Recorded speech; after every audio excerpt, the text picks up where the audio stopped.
The secret GMC feature only 1% of owners use prevents a $7,000 transmission rebuild and doubles your brake pad life. And the button to activate it is already on your shift lever. Walk through any parking lot full of GMC trucks and ask the owners about the small button on the end of their shift lever. The button labeled tow/haul. Maybe 1 in 100 actually uses it. Most owners pressed it once during the first week of ownership, didn't notice an immediate dramatic difference, and never touched it again. That's the problem. The feature isn't marketed for daily acceleration or top-end power. It's not a horsepower button. It doesn't make the truck feel faster. It does something far more valuable. It changes how your transmission behaves under load, how your brakes engage on grades, and how your engine controls vehicle speed when descending. The benefits don't show up in the first 30 seconds. They show up over 100,000 miles in saved repair bills. Tow/haul mode has been on every GMC truck built since 2007. It's not new. It's not hidden behind a subscription. It's not locked by software. It's a button you already paid for, sitting under your right thumb every time you drive. And inside that button is something even most owners who do use tow/haul don't know about. A secondary system called powertrain grade braking, available on light-duty trucks since 2009 and on heavy-duty since 2007. The grade braking system runs underneath tow/haul mode. And here's the part almost nobody knows. It also works in normal mode, without tow/haul activated at all. 2 layers, 1 button. 99% of GMC owners are walking past both of them every single day. Press the tow/haul button on the shift lever. The transmission control module receives the signal and immediately changes a half-dozen behaviors at once. Shift schedule. The transmission upshifts later and downshifts sooner. Higher gears arrive at higher engine speeds. Lower gears engage faster when load increases or the road tilts upward. The truck holds gears longer instead of constantly hunting between 2 ratios under partial throttle. That hunting behavior is what kills transmissions over time. Every shift event generates heat, and constant shifting under load generates constant heat. Torque converter clutch. With tow/haul active, the torque converter clutch, the TCC, locks up almost continuously above a certain speed. A locked converter eliminates the hydraulic slip that normally exists between the engine and transmission, which dramatically reduces the heat generated inside the transmission fluid. Heat is the single biggest enemy of any automatic transmission. Locked converter equals cooler fluid equals longer transmission life. Engine braking authority. When you lift off the accelerator, the truck downshifts more aggressively. The engine itself helps slow the vehicle by absorbing kinetic energy through compression and friction, energy that would otherwise have to be dissipated as heat in your brake rotors. This is the foundation that grade braking builds on. Trailer sway control. Active anytime the truck detects a connected trailer and tow/haul is engaged. If the system senses lateral oscillation in the trailer, it applies individual brake pressure at specific wheels and reduces engine torque to dampen the sway before it becomes uncontrollable. This system works without tow/haul on most modern trucks, but tow/haul tightens its sensitivity threshold. On diesel trucks, both the 3-liter Duramax and the 6.6 Duramax, tow/haul also activates the exhaust brake automatically.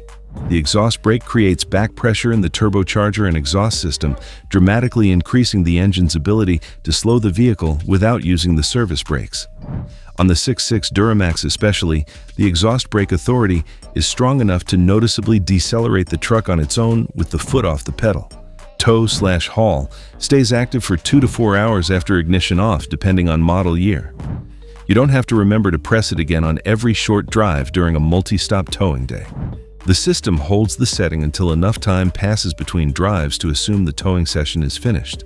A small LED indicator on the instrument cluster confirms tow/haul is engaged. That little light is the difference between a transmission that runs at 210 degrees under load and a transmission that climbs past 225 degrees toward exponential wear. On every GMC truck from 2007 through about 2023, the tow/haul button is on the end of the shift lever. A small button you press with your thumb at the end of the shifter.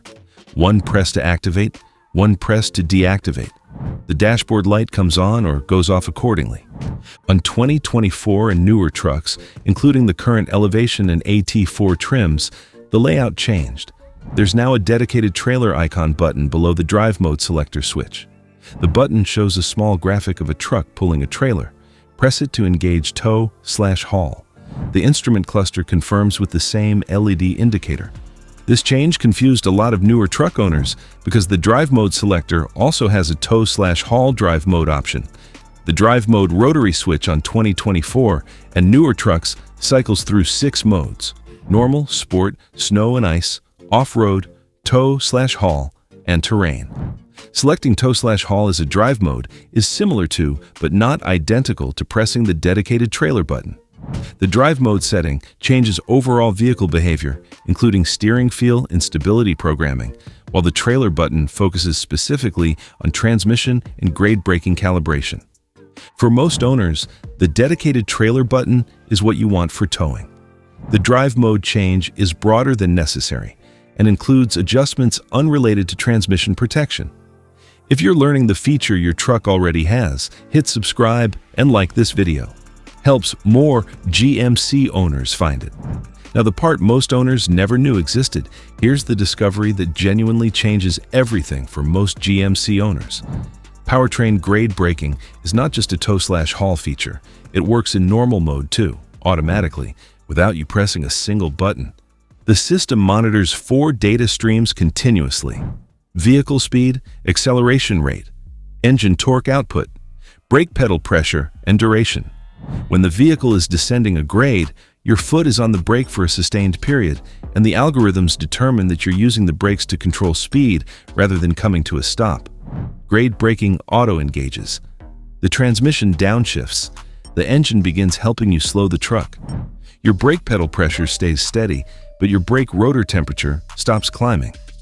On most trucks with a driver information center display, you'll see a message, "Grade braking on," or "Grade braking active," appear when the system engages. On the 2016 through 2019 Express and Savannah van platforms, the function is active, but the DIC doesn't display the message. It's working silently regardless. Grade braking is enabled by default at every ignition cycle. You don't have to turn it on. The system is always armed, waiting for the conditions that activate it. The difference between normal mode grade braking and tow/haul mode grade braking is intensity. In normal mode, the downshift schedule is less aggressive. The system supplements your brakes without dramatically changing engine speed. In tow/haul mode, the system downshifts harder and faster, holds lower gears longer, and lets engine RPM climb noticeably to extract maximum engine braking authority. Same logic, more aggression. Real-world numbers from GM engineering testing. Grade braking can reduce brake rotor temperatures by approximately 100 degrees Celsius compared to using the brakes alone on an equivalent descent. That temperature reduction is the difference between brake pads that last 60,000 miles and brake pads that last over 100,000. It's also the difference between rotors that warp from heat cycling and rotors that survive multiple pad replacements. If you want to disable grade braking for a specific situation, for instance, if you're descending in deep snow where you don't want the truck downshifting unexpectedly, press and hold the tow/haul button for 3 seconds. The DIC displays grade braking disabled or grade braking off. This setting only applies to the current ignition cycle. The next time you start the truck, grade braking re-enables automatically. There is no permanent disable. That 3-second hold is worth knowing for one specific reason. Owners sometimes hold the button accidentally, trying to figure out what it does, accidentally disable grade braking, and then drive the rest of the day without the protection they didn't realize they had.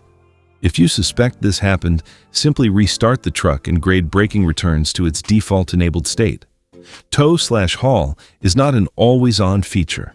Engaging it on an empty truck cruising a flat highway forces unnecessary downshifts, holds lower gears at higher RPM, and reduces fuel economy without providing any real benefit. The wear and fuel cost of running tow/haul incorrectly is small but real.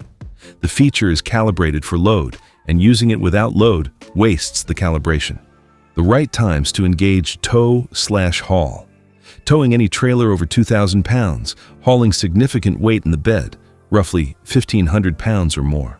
Descending a sustained grade, even unloaded on a long mountain descent, tow/haul plus grade braking dramatically reduces brake heat. Driving in rolling hills with frequent grade changes where the transmission would otherwise hunt between gears. The wrong times. Empty truck on flat highway. Light loads under 2,000 pounds without grade involvement. City driving with frequent stops and no significant load. There's an important nuance for heavy-duty truck owners. Some HD dealerships consider anything over 2,000 pounds, even a yard or two of mulch in the bed, heavy enough to recommend the tow/haul. Others reserve the recommendation for trailer towing only. The conservative answer is the dealers. When in doubt with weight in the truck or behind it, use tow/haul. The transmission protection benefit is real even at moderate loads, and the small fuel economy cost is dwarfed by the long-term savings on transmission and brake life. Two systems get protected by consistent tow/haul use: the transmission and the brakes. The numbers on both are significant. Brakes first. Front pad replacement at the dealer runs $300 to $500, depending on truck configuration. At an independent shop, $150 to $250. The interval between pad replacements depends almost entirely on how the brakes are used. Aggressive use, frequent stops, descents managed entirely with the brake pedal, towing without grade braking assistance, burns through pads in 40 to 60,000 miles. Conservative use with grade braking, engaged on every descent, extends pad life to 80 to 120,000 miles. Pad life can essentially double with consistent grade braking use. Over 100,000 miles of ownership, that's typically one extra brake job avoided. $400 to $600 saved. Transmission protection is where the dollar amounts get serious.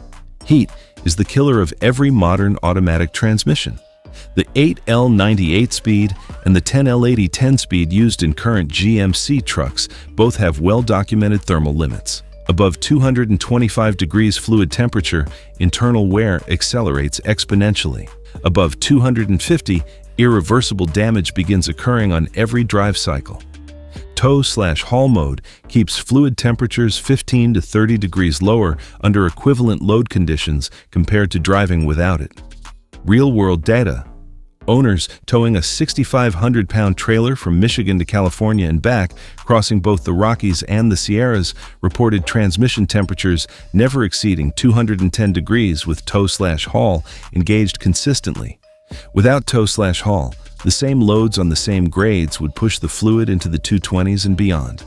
The transmission rebuild on the 8L90 runs $4,000 to $5,500. On the 10L80, $5,000 to $7,000.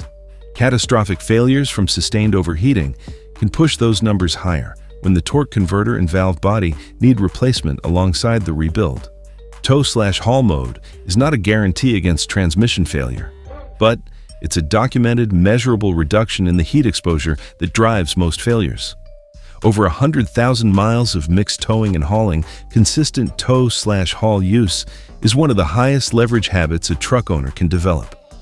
Add in fewer brake replacements, reduced rotor warping, and the safety benefit of trailer sway control activating automatically. And the total financial impact of using a button that's already on your shift lever runs into the thousands of dollars over the life of the truck. Consider what this looks like in practice. An owner who tows a 5,000-pound boat to the lake every weekend during summer. 20 round trips per season, 15 years of ownership. That's 300 towing trips. Without tow/haul, every one of those trips puts the transmission through aggressive shift cycling and elevated fluid temperatures. With tow/haul, those same 300 trips happen with locked converter, optimized shift schedule, and fluid temperatures 15 to 30 degrees cooler. The cumulative thermal exposure over 15 years is fundamentally different between those two ownership patterns. One transmission survives to 200,000 miles without service. The other is on its second rebuild before 150,000. The most common mistake is the simplest: never touching the button. The truck has the feature, the owner doesn't know to use it, and 100,000 miles of towing and grade descents happen without any of the protections engaging. The second mistake is leaving it on permanently.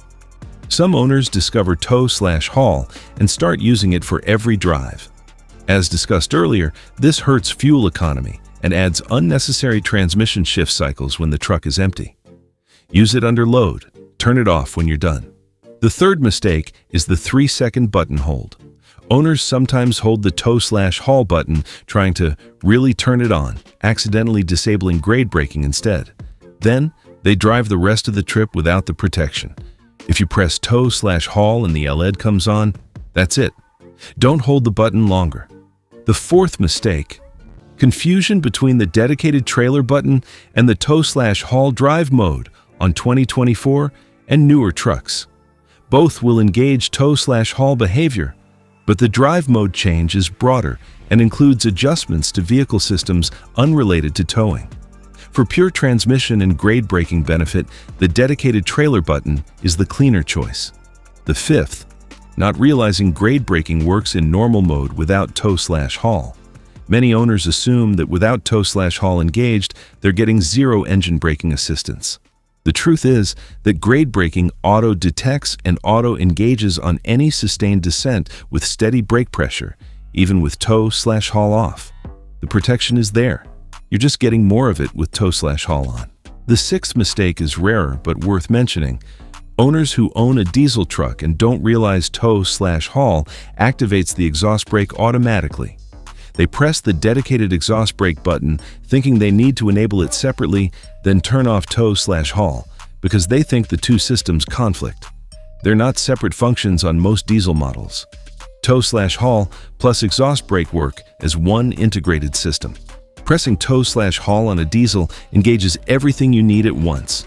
The secret GMC feature most owners never touch is sitting on the shift lever, or under the drive mode selector on the newest trucks. Tow/haul mode plus the grade braking system underneath it. One button that protects a $7,000 transmission rebuild, doubles brake pad life, activates trailer sway control automatically, and on diesels engages the exhaust brake without you lifting a finger. Remember the top? The button is already on your shift lever.